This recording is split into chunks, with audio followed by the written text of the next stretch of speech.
Hey, how's it going everybody? In this video, I'm going to cover how to use virtual environments in PyCharm. There are two common ways to create a new virtual environment. The first is with a new project, and the second one is creating one into a project that already exists. So let's start off with the first method. So we want to create a virtual environment with a new project.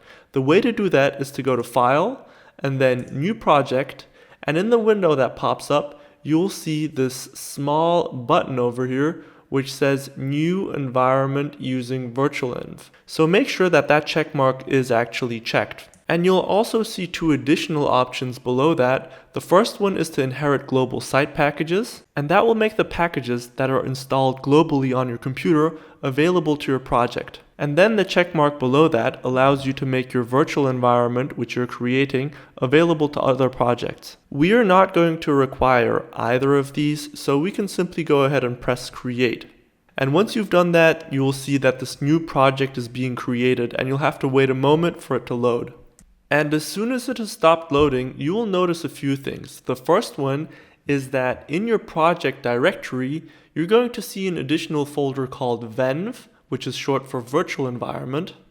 And the second thing that you will notice is that in your terminal, you will see that there's going to be this Venv in brackets before the path, which indicates that the virtual environment is active.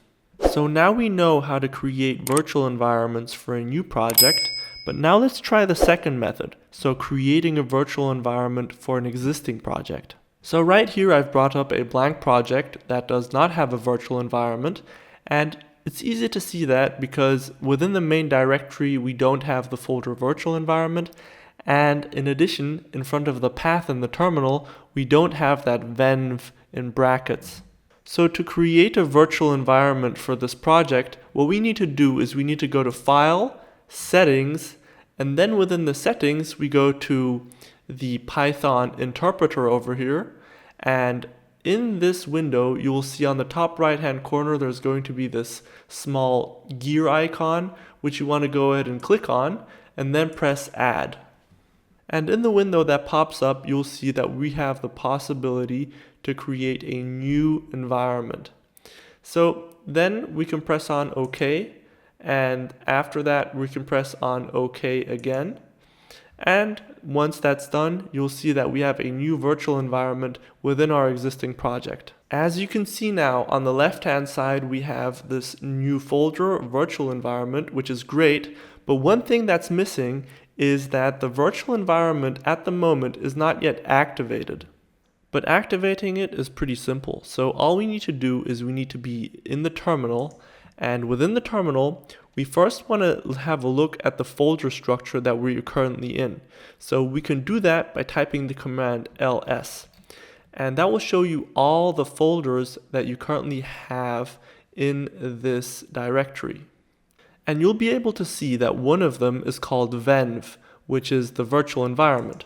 So you want to go into that directory. So we can press CD, which is short for change directory, and then VENV to go into the directory.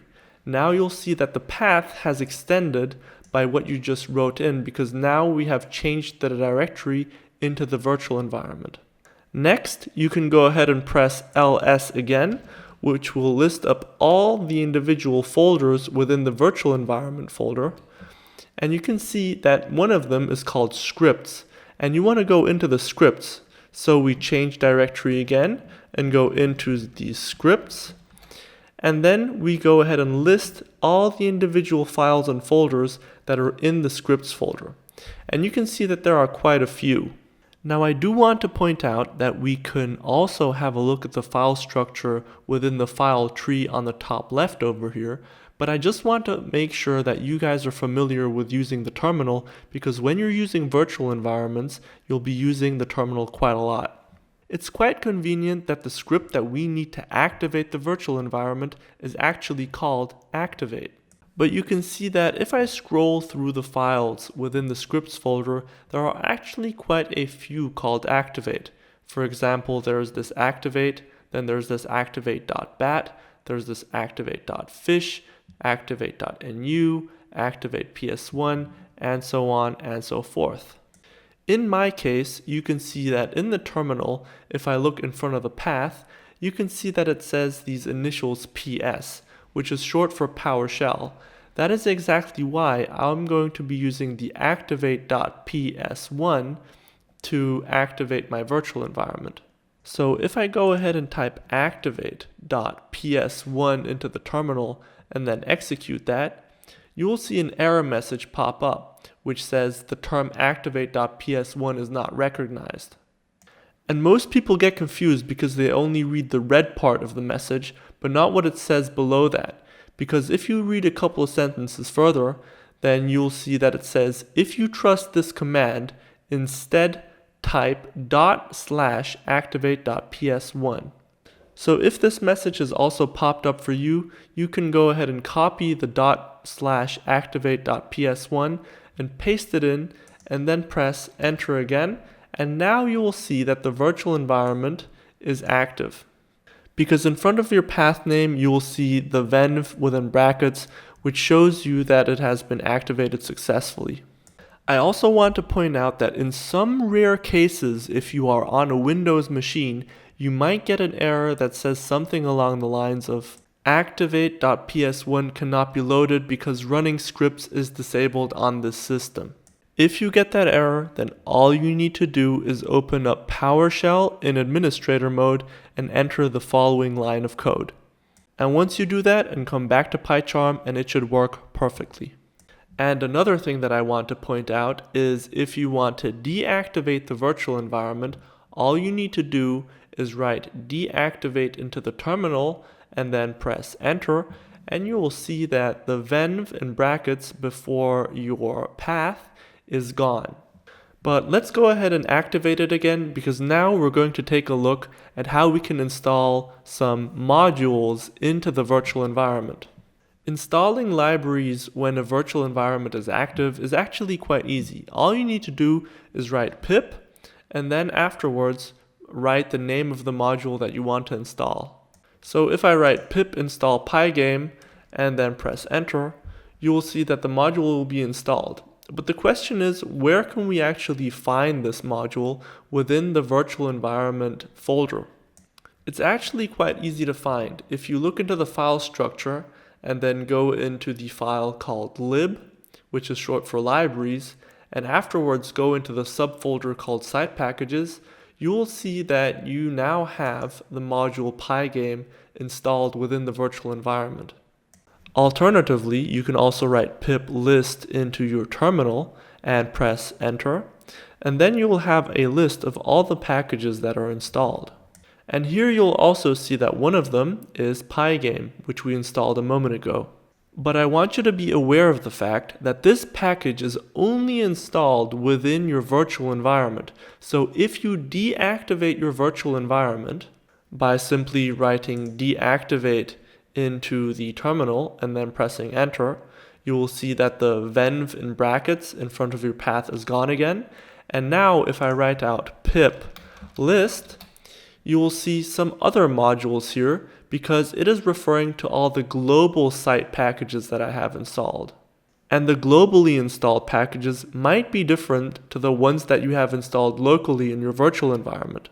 Here, for example, it is easy to see that I don't have pygame installed, so it is not included within the list of global packages that I have installed on my computer, but it is installed in the virtual environment.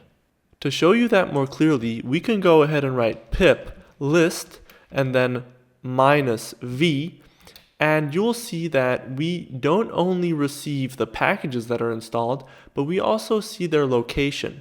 And here you can see that the location I'm currently looking at is the global one, which is, in my case, python 39/lib/site packages.